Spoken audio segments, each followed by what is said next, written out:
We survived, thank goodness, another tax season. And joining us today is Cindy Peters with Heartlob CPA Advisory Group. She still has some bags under her eyes, but she's still beautiful as ever. Cindy, welcome back. Thanks, Michelle. You made it. All right, so we're going to talk a little bit about what did you think the overall theme was this tax season? A lot of confusion? I think there was a ton of confusion this year. There were a lot of changes. If something goes wrong with your account, some of these fraud issues that are out there, it can take a long time to get your money back if you're expecting that refund. Yeah, and let's talk a little bit about those fraud issues.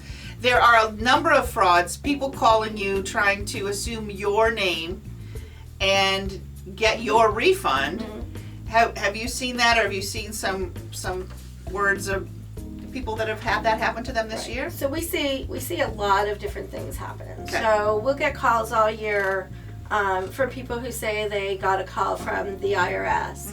Mm-hmm. And typically the IRS doesn't call you. No.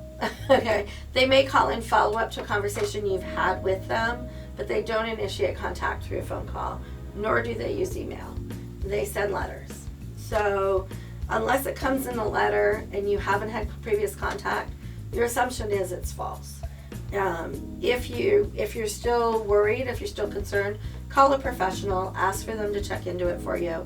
I've done that for people before. Because they're never going to say, I need this money by the end of the week, otherwise I'm going to throw you in jail. Right. They won't threaten you. They won't ask for that information over the phone.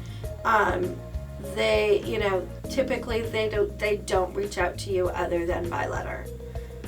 So what happens is someone gets hold of your Social Security or your dependent Social Security number, and they file a false tax return in your name or using your dependent as their dependent. Oh, that's scary. And what that does is it doesn't take your refund away. They create a false one.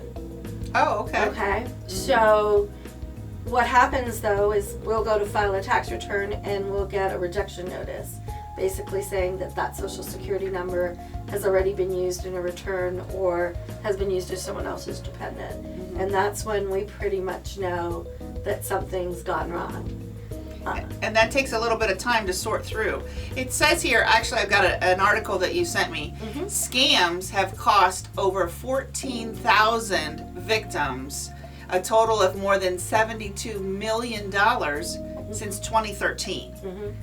That is frightening. It is very So frightening. what happens if you find out that somebody's used your Social Security number and filed a return? Well, the IRS has a way of reporting it, so you can report it to them. But what you are stuck with is you have to mail in your return at that point. You can't electronically file a return with a Social Security number that's already been filed. So that's where the delay comes in. They then take the return, they have to process it manually, they have to examine it, verify your information that you are who you say you are, and then eventually your refund will come to you. Mm-hmm. Smart.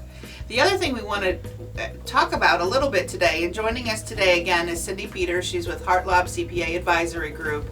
And there are some, I hate to say it, just like there are bad realtors out there are bad tax preparers out there as well. What are some of the other things maybe a bad tax preparer might do? So first of all, you want to be aware who you work with. Make sure they're qualified. Your tax preparer, should be either a tax attorney, a CPA, or an enrolled agent. All of those groups have professional requirements, they have continuing education requirements, and they have ethical standards they have to abide by. Mm-hmm.